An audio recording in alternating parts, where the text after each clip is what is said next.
যদি তোমার মনে হয় হামকো চাইয়ে ইজ্জত, তার মানে তুমি চাও প্রত্যেকটা মানুষ তোমাকে দাম দিক। যেই মানুষগুলো এতদিন পর্যন্ত তোমাকে গুরুত্ব দেয়নি, তোমাকে দাম দেয়নি, সেই প্রতিটা মানুষ বেছে বেছে তোমাকে গুরুত্ব দিক, তোমাকে দাম দিক, তোমার রেসপেক্ট করুক। আজকে তুমি এই ভিডিওটা দেখছো, তার মানে বিশ্বাস করো তোমার কারো কথা প্রচুর পরিমাণে ইগোতে লেগেছে। কেউ তোমাকে প্রচুর পরিমাণে হার্ট করেছে, কেউ হয়তো তোমাকে প্রচুর পরিমাণে অপমান করেছে, আর যার জন্য তোমার চাই ইজ্জত। প্রত্যেকটা মানুষ যাতে তোমাকে দাম দিক। আজকে এই ভিডিওতে যে কথাগুলি বলবো, সেই কথাগুলো প্রত্যেকটা ভালো মতন করে শোনো, জিনিসটাকে বোঝো, আর সেই জিনিসটা তোমার লাইফে অ্যাপ্লাই করো। দেখবে যে মানুষগুলো একটা সময় তোমাকে দেখে মুখ ফিরিয়ে নিয়েছে, যে মানুষগুলোকে চাইতে তুমি তোমার পাশে, যারা তোমাকে ছেড়ে চলে গেছে, যে মানুষটার সাথে তুমি সারা জীবন কাটানোর স্বপ্ন দেখেছিলে, যেই মানুষটা তোমার অবস্থা দেখে তোমাকে ছেড়ে চলে গেছে, তোমার অবস্থা দেখে যে আশেপাশের মানুষগুলো তোমার বাড়িতে পা রাখতে পর্যন্ত চায় না, তোমার যে অবস্থা দেখে কিছু কিছু মানুষ সম্পর্ক রাখতে চায় না, তোমার বাবা মাকে সম্মান দেয় না, তোমাকে সম্মান দেয় না, একটা সময় সেই মানুষগুলোই বেছে বেছে তোমাকে সম্মান দেবে, তোমাকে গুরুত্ব দেবে, তোমাকে দাম দেবে। সেই মানুষগুলোই একটা সময় তুমি ভালো আছো কিনা, তুমি খাওয়া দাওয়া করেছো কিনা, তোমার শরীর ঠিক আছে কিনা 10 বার করে খোঁজ নেবে। আজকে যদি এই ভিডিওটা তুমি ভালো মতন যদি তোমার লাইফে অ্যাপ্লাই করতে পারো। তো নমস্কার বন্ধুরা, আমি Krishna, welcome to my the বঙ্কের ইউটিউব চ্যানেল। যদি আমার ভিডিওগুলি ভালো লেগে থাকে তাহলে অবশ্যই আমার চ্যানেলটিকে সাবস্ক্রাইব করে দিও। যদি না ভালো লাগে তো অবশ্যই কোনো অসুবিধা নেই, আমার চ্যানেলটিকে সাবস্ক্রাইব করতে হবে না। যদি তোমার কাজে দেয় আমার এই কথাগুলো, তবেই আমার চ্যানেলটিকে সাবস্ক্রাইব করো। ফার্স্ট যে কথাটা আমি তোমাকে বলবো সেটা হলো, তোমাকে প্রচুর পরিমাণে সাকসেস পেতে হবে, তোমার প্রচুর টাকা ইনকাম করতে হবে, প্রচুর বড়লোক হতে হবে। এবার অনেক মানুষ এসে বলবে, না ভাই টাকা দিয়ে সব কিছু হয় না, টাকা দিয়ে ভালোবাসা পাওয়া যায় না, টাকা দিয়ে হয় না, ওই হয় না। বিশ্বাস করো, আমি নিজের চোখে দেখেছি, টাকাই হচ্ছে তোমার সম্মান। তোমার কাছে আজকে টাকা আছে মানে যে মানুষগুলো এতদিন পর্যন্ত তোমাকে দাম দিত না, সেই মানুষগুলো তোমাকে দাম দেবে। যে মানুষগুলোর বাড়িতে গেলে পারে তোমার পাতে আগে ছোট্ট মাছ পড়তো, এখন বাবা তুমি কি খেতে চাও সেটা বলো, সেটা তোমার সামনে থাকবে। যেটা পছন্দ করো সেটা তোমার পাতে থাকবে। যেই মানুষগুলো একটা সময় তোমার খোঁজ নেয়নি, তোমার পরিবারের খোঁজ নেয়নি, সেই মানুষগুলোই তোমার খোঁজ নেবে। তোমার শরীর ভালো আছে কিনা, তোমার পরিবার ভালো আছে কিনা, প্রত্যেকটা খোঁজ নেবে। তার পরিবারে কোনো কিছু ভালো হওয়ার আগে তোমার কাছ থেকে ওপিনিয়ন নেওয়া হবে। কেন বলো তো? কারণ তোমার কাছে টাকা আছে, তুমি বড় লোক, আর তাহলেই তুমি সম্মানটা পাবে। বিশ্বাস করো, এই ধরো আমি এক্সাম্পল দিচ্ছি। ধরো তোমার পাড়ার পুজো হচ্ছে, ঠিক আছে, বিশাল বড় পুজো হচ্ছে। এবার তোমার পাড়ার মধ্যে যে সব থেকে বড় লোক, দেখবে সে তাদেরকে যখন চাঁদা দেবে তখন মোটামুটি ভালো অ্যামাউন্টে টাকা দেবে, আর তুমি কি দেবে? 100 টাকা দেবে। সে হয়তো 10,000 দেবে, তুমি 100 টাকা দেবে। এবার তার রেসপেক্ট তোমার রেসপেক্টের মধ্যে কিন্তু তফাৎ আছে। এবার কেমন?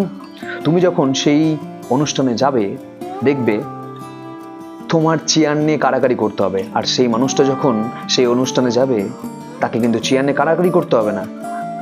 যারা ক্লাবের লোক আছে তারা এসে চেয়ারটাকে আগিয়ে দেবে, স্যার বসুন, দাদা বসো, দাদা এখানে বসো, তুমি সামনে বসো। বুঝতে পারলে তো? এটাই হলো তফাৎ। ইভেন শুধু এটা না, তুমি আজকে একটা মন্দিরে, বড় মন্দিরে পুজো দিতে যাবে, একটা নর্মাল লোক দেখছো ঘন্টার পর ঘন্টা লাইনে দাঁড়িয়ে আছে। সেখানেই একটা বড় লোক যারা যাচ্ছে, টাকা দিচ্ছে, টাকার গরম আছে, তারা সামনে এগিয়ে একদম ফাঁকা মন্দিরের মধ্যে ঢুকে পুজো দিয়ে চলে আসছে। তো বস, টাকা ইম্পর্টেন্ট আছে, তোমার দাম সেখানেই হবে যেখানে তোমার কাছে টাকা আছে। তোমার কাছে টাকা নেই, তোমার দাম সেখানে নেই। এবার তোমাদের কথা, এটা কি শুধু ছেলেদের কথা বলছো না মেয়েদের কথা বলছো? হ্যাঁ, আমি মেয়েদের কথাও বলছি। শুধু মেয়ে হয়েছে বলে জাস্ট হাতা খুন্তি নিয়ে অন্যের বাড়িতে গিয়ে রান্না করবে তা না বস। তোমার রেসপেক্ট, তোমার বাবা মার রেসপেক্ট তোমার উপরে ডিপেন্ড করবে। তুমি যদি সাকসেসফুল হও তাহলে তোমার বিয়ের আগে না তোমার শ্বশুর বাড়ির লোকজন এসে বলবে না যে আমার তোমার বাড়ি থেকে কিছু চাই, আমার কিচ্ছু লাগবে না, আমার শুধু বৌমা হলে পরেই হবে, মেয়েটাকে আমার ভালো লেগেছে, মেয়ে হলে পরেই হবে। কারণ কি বলতো, তুমি সাকসেসফুল, বুঝতে পেরেছো? সেখানে তোমার বাবা মারও রেসপেক্ট থাকবে। আর যেই মেয়েটার বা মনে করো সাকসেসফুল না, সেই মানে মেয়েটার বাবা মাকে ছেলের বাবা মার কাছে কি করতে হয়, হাত পাততে হয় যে প্লিজ আমি এত টাকা দিতে পারবো না, আমি এত টাকার বেশি কি করতে পারবো না, হেন তেন এই সেই। ঠিক আছে, তো দুজনের মধ্যে কিন্তু তফাৎ আছে। সে তার বাবা মাকে ওখানে হাত পাততে হচ্ছে, আর এখানে ছেলের বাবা মা এসে বলছে যে আমার কিছু দরকার নেই, আমার শুধু মেয়ে হলেই হবে, কারণ জানে মেয়েটা সাকসেসফুল। বুঝতে পেরেছো? আরো এটা না, ধরো একটা মেয়ে সাকসেসফুল, সে যখন তার শ্বশুর বাড়িতে যাবে, কেউ তাকে না সেই বাবা মাকে নিয়ে খোঁটা দিবে না। তার বাবা মা যখন তার বাড়িতে যাবে, তার রেসপেক্ট থাকবে। বুঝতে পেরেছো? তার রেসপেক্ট থাকবে। সেই মেয়েটাকে কখনো কথা শুনতে হবে না। হ্যাঁ, শাশুড়ি কথা বলবে, শ্বশুর কথা বলবে, আজকে শাশুড়িকে নিয়ে চলে যাচ্ছে তোমার হচ্ছে শপিং মলে, মা তুমি কি নেবে নাও, ঠিক আছে? শ্বশুর বলছে বাবা যেটা তুমি ভালোবাসো সেটা কিনে নাও। বরের কোনো দরকারে হেল্প লাগছে, টাকা দিয়ে হেল্প করছে, দেখবে তার রেসপেক্টই আলাদা।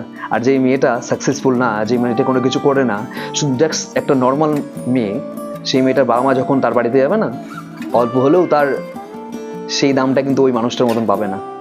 ঠিক আছে? তোমাকে বারবার করে বরের স্বামীর কাছে টাকা চাইতে হবে, আমাকে একটু টাকা দাও, আমি এটা খাবো, আমি ওটা খাবো, ঠিক আছে, আমি বাবা মার জন্য এই নেবো। আর যদি তুমি সাকসেসফুল হও, তোমার বাবা মার জন্য তুমি কি দিচ্ছ না দিচ্ছ সেটা কেউ দেখতে আসবে না। বুঝতে পেরেছো? এটাই হলো তফাৎ। তাই আমি বলি, লাইফে সাকসেসফুল যদি হতে পারো, তাহলে তুমি তোমার ফ্যামিলিকে সম্মান করাতে পারবে সবার সামনে, নাহলে পারে তোমার ফ্যামিলি সারা জীবন ওরকম হাত ধরেই থাকবে, এরকম হাত জোর করে থাকবে। বুঝতে পেরেছো?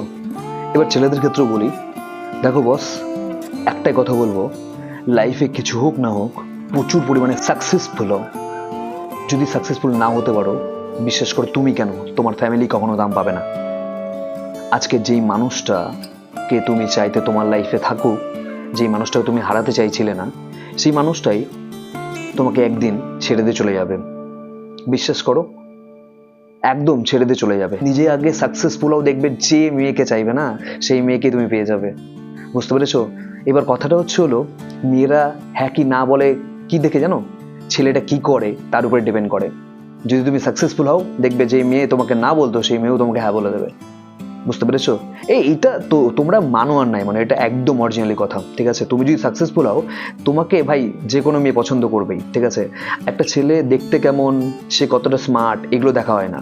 একটা ছেলের দেখতে কতটা ভালো, সেটা তার ইনকামের উপরে ডিপেন্ড করে। তার ইনকাম যতটা থাকবে, সেই ছেলে দেখতে তত ভালো, সেই ছেলে তত স্মার্ট। আর যার ইনকাম নেই, সে যতই দেখতে ভালো হোক, সে দেখতে ভালো না, সে স্মার্টও না, সে কোনো কিছুই না। এই পৃথিবীতে, ঠিক আছে, দাম তাদেরই আছে যারা সাকসেসফুল, আর যারা বেকার তাদের কখনো দাম নেই।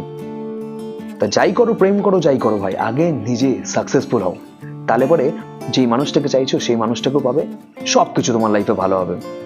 বুঝতে পেরেছো? আর একটা কথা বলি, যে মানুষগুলো তোমাকে ছেড়ে চলে গেছে, যার জন্য তুমি সাকসেসফুল হতে চাও, যেন এমন পরিমাণে সাকসেসফুল হও যে সেই মানুষগুলো যারা তোমাকে ছেড়ে চলে গেছে, সেই মানুষগুলো একটা সময় নিজেকে পস্তায় যে আমি কোন মানুষটাকে ছেড়ে এসেছি। এতটা পরিমাণে সাকসেসফুল হও। যেই মানুষগুলো তোমাকে একটা সময় সম্মান দেয়নি, যেই মানুষগুলো তোমার পরিবারকে একটা সময় সম্মান দেয়নি, সেই মানুষগুলো যেন বেছে বেছে সেই মানুষগুলো তোমাকে, তোমার পরিবারকে সম্মান দেয়। এটা তোমার কর্তব্য। তোমার পরিবারকে সম্মান দেওয়ার দায়িত্ব একমাত্র তোমার। তার জন্য কতটা পরিমাণে খাটতে হবে, কতটা পরিমাণে কষ্ট করতে হবে, সেটা ডাজ নট ম্যাটার। তোমাকে করতেই হবে, তোমাকে সাকসেসফুল হতেই হবে। আমি জানি না কতটা তোমাদের ভিডিওটি ভালো লেগেছে। আমার যতটুকু মনে হয়েছে, আমার যা মনে হয়েছে, আমি যতটা নিজের লাইফে এক্সপিরিয়েন্স করেছি, সেই এক্সপিরিয়েন্স থেকে তোমাকে বললাম। যদি তোমার ভিডিওটি ভালো লাগে, অবশ্যই চ্যানেলটাকে সাবস্ক্রাইব করে দিও, লাইক করে দিও এবং শেয়ার করে দিও। চলো, নতুন ভিডিও দেখা হচ্ছে। আর কি ধরনের ভিডিও পেতে চাও সেটা অবশ্যই কমেন্ট করে জানাও। প্রচুর গরম পড়েছে, ফ্যান বন্ধ করে করতে হচ্ছে। তো যদি ভিডিওটি ভালো লাগে তো লাইক করে দিও। তো চলো, বাই।